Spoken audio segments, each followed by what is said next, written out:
this year at Holmen High School and is in her second year of forensics. She received first place at the Holmen Forensic Competition last year and also went to state. She will be going to state this year with this piece. And her favorite part of storytelling is invoking the characters through voices and actions. She will perform for you now, The Princess and the Pizza by Mary Jane and Herm Otch.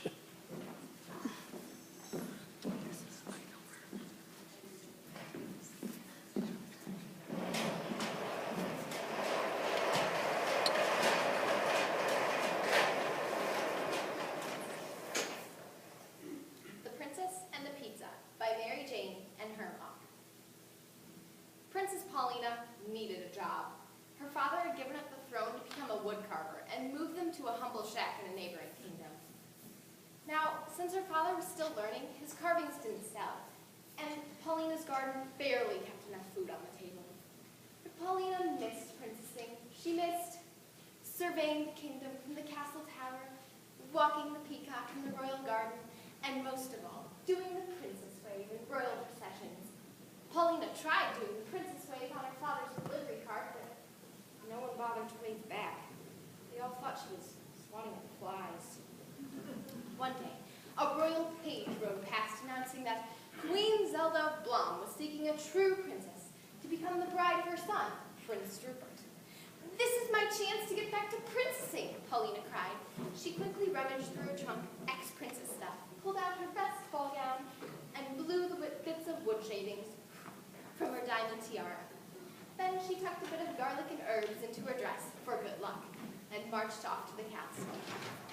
Now, Paulina wasn't expecting much competition. There wasn't another princess for hundreds of miles. But when she got there, Paulina found that she was only one of 12 princesses hoping to become the royal bride. A servant showed her to her room, and when Paulina entered, she saw not one, but 16 mattresses piled high. "Oh, for Pete's sake," cried Paulina, "the old Princess and the Pea trick. That's so once upon a time."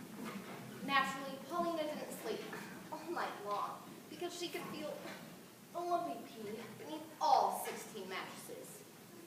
The next morning, the queen called all 12 princesses into the throne room, and the 7 who looked bright-eyed were sent home. Now only Paulina and 4 rather drowsy princesses remained. "Congratulations, ladies," said the king. "You have all passed the first test. But there is a second test that you must pass in order to become the bride of my son, Prince Rupert. For this task, only a true princess can wear these glass slippers." "Oh, for Pete's sake," said Paulina. "Haven't you ever heard of sneakers?" The queen glared at Paulina. The royal page made his way around the room, and 2 big-footed princesses were sent home. Now only Paulina and 2 others remained. One was pulled around by 7 strange little men, and the other had such a long braid, Paulina kept tripping over it. "Now, ladies," said the queen, "you have all passed the first and second tests. But there is a third and final task that you must complete. For this task, you must cook a feast which I deem worthy of my son, Prince Rupert." "Oh, for Pete's sake," said Paulina, "have you no royal chef?"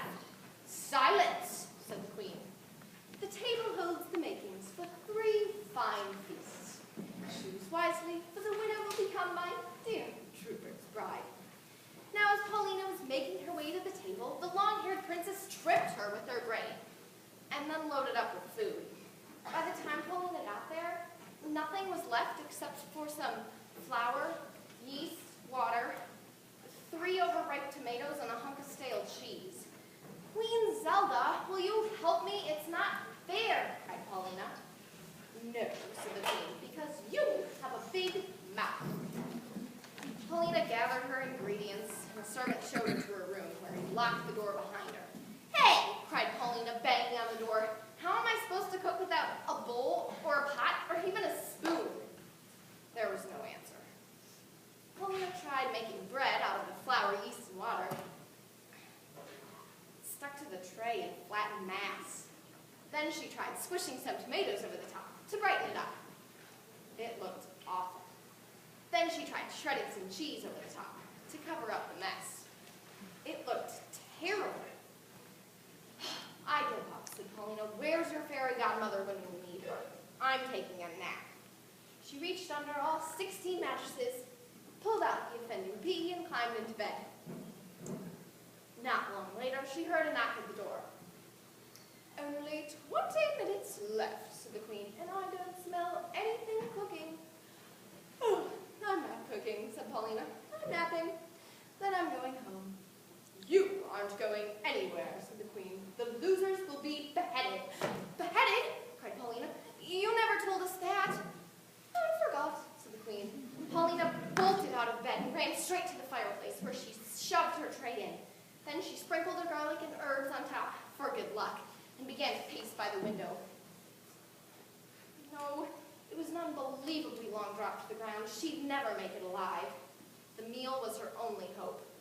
Paulina was so anxious, she didn't notice that her meal was cooking. The crust had browned, the tomatoes were bubbling, the cheese had melted, and the garlic and herbs created a brilliant fragrance around the room. Time's up! A page knocked on the door. Paulina took a deep breath, picked up her tray, and walked into the throne room. The other two princesses had made lovely feasts, especially the one with 7 strange little men to help her. But strangely enough, Prince Rupert went straight to her tray. Looks odd, he said, but it smells tasty.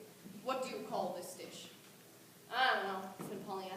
It can't, said the queen, be an official entry into the contest unless it has a name.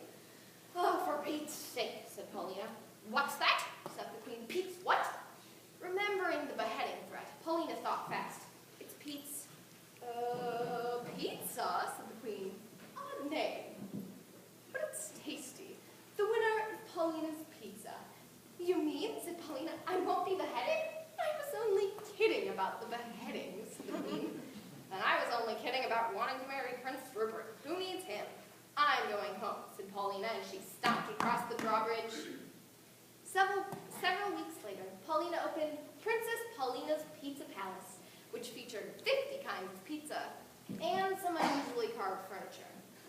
Every Thursday on the Royal Chef's Night Out, Queen Zelda and Prince Rupert came for popcorn pineapple pizza and often stayed to play cards with Paulina's father. Life was good. Whenever Paulina wrote in her pizza delivery card and did the royal princess wave, everyone waved back, asking about the day's specials. Paulina didn't worry about getting Queen Zelda as a mother-in-law anymore, but she did worry about one thing. Queen Zelda was spending quite a lot of time with her father playing cards. She worried she might get Queen Zelda